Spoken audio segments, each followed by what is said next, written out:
What's up everyone, Morey Croson here, and today we're going to be going over some of the key mistakes I see with quarterbacks utilizing the front foot, and we're going to hop in the video right now.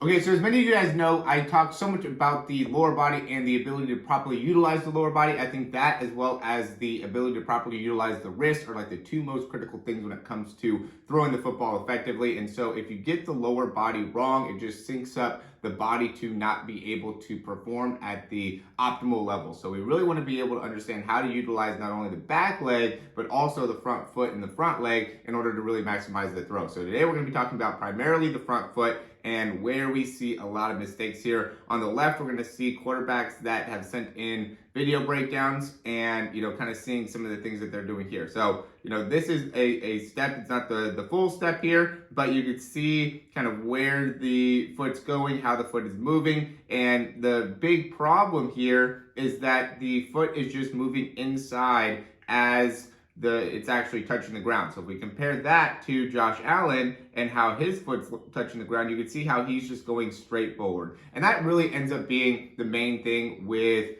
the mistake, right? Is either coming inside or outside when throwing the ball when your foot is touching the ground, right? Or allowing that foot to have more of that motion. So if it's either going too much inside, that's going to set your body up to go, to have to overcompensate with the spine and fall to the outside, as well as the same thing if you have too much of your momentum going to the outside, your body's going to continue that way as well. So we'll go to another one here.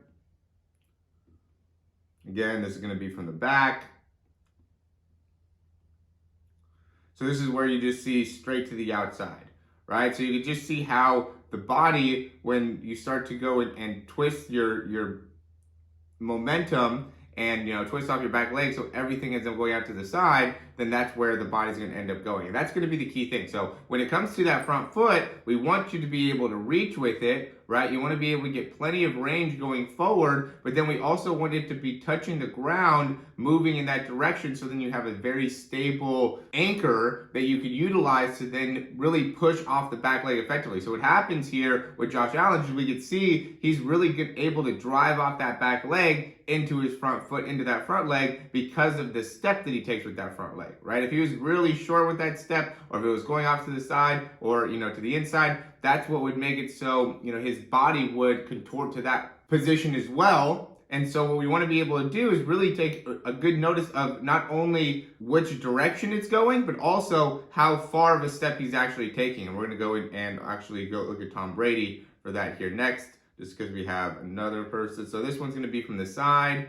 We'll look at Tom Brady here. I know we've seen this video a lot, but notice how big of a step he's taking, right? And when that front foot hits the ground, we can see how he has a good amount of weight in the back leg. This is going to be another example of somebody who is, he's taking a good sized step here, but notice that when the foot's hitting the ground, it's coming inside, right? So see how that ends up happening there, where the foot is coming inwards, plenty of space with the base, right? But a lot of the weight is already shifted pretty far forward in the movement pattern, right? Which is going to impact how well the hips can get through, but also just because the foot ends up being in that position, as the weight shifts forward, there's just not going to be as much ability to get the hips all the way forward and through in the movement as if you have more weight back and are able to really push into a good stable anchor with that front foot, right? So that's going to be the big thing, is how can you really set your front foot up to be a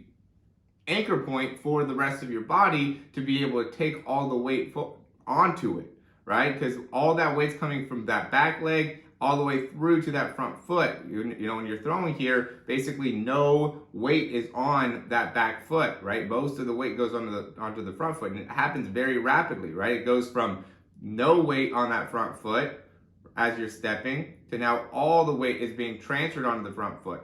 And so being able to understand how to balance and control that is critical in order to really have success as a quarterback. So, hopefully this makes sense to you. If you like the information, click that thumbs up down below. That really helps us out a ton. Subscribe to the channel if you haven't already. And if you have any questions or comments or recommendations, you can leave those down below. We'd be happy to get to those. I would say that I've been doing a lot more Zooms with athletes lately, and I highly recommend you guys checking that out. I do have a link below if you guys want to just do an individual Zoom session, just because we can really go in depth about your mechanics. You can ask questions. We could just have a great conversation about you and how you can improve overall as a quarterback, whether that is better reading defenses, whether that's specific mechanics, and then what we can do drills wise, exercise wise, just get you on the right track to be able to make improvement. I think that at the end of the day, that's what the online service is going to really be able to provide for somebody, is just being able to get you right on track to where you need to go, right? And so I'm not going to be able to go and meet you at like a park, or you come to my house if you live in some other state or just really far away. But the idea for me even starting to do these breakdowns and provide this information online was to be able to help more people in the outside kind of surrounding world. And I think we've been able to do that. And all I want to just be able to do is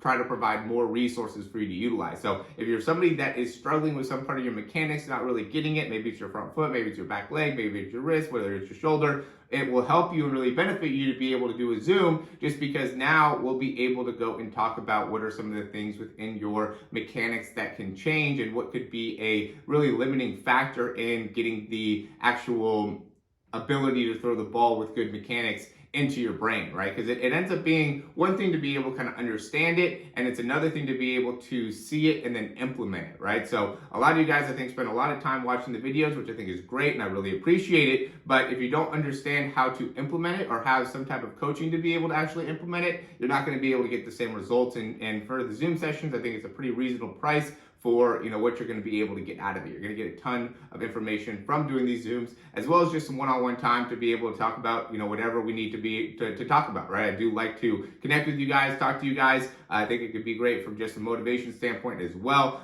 just because I'm somebody that is obviously very driven, very motivated to be able to achieve some of my own goals. And so to be able to hear what you're trying to do, I can maybe direct you in understanding what are going to be some of the key steps to be able to get there, since that's something I do with athletes all the time, is just help them in understanding what are some of the necessary steps to make improvements. If you want to do the custom programming or the 3-month program, either one of those come with Zooms.